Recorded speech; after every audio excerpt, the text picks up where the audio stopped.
What's up mga idol? Nandito tayo ngayon sa Batu Caves in Kuala Lumpur at isa ito sa pinakasikat na tourist destinations dito sa Kuala Lumpur.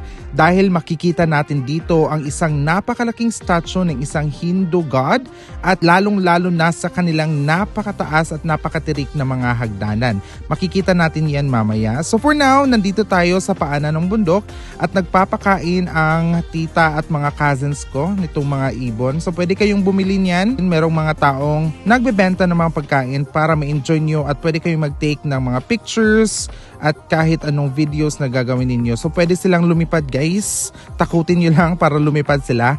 Ayan, wala palang entrance fee dito. It's free guys. So kung gusto nyo mag-donate, meron namang donation box na nakalagay doon sa unahan. So guys, pwede kayong magpakain ng mga ibon at mag-picture at mag-video para sa inyong mga vlogs and para sa mga posts sa social media.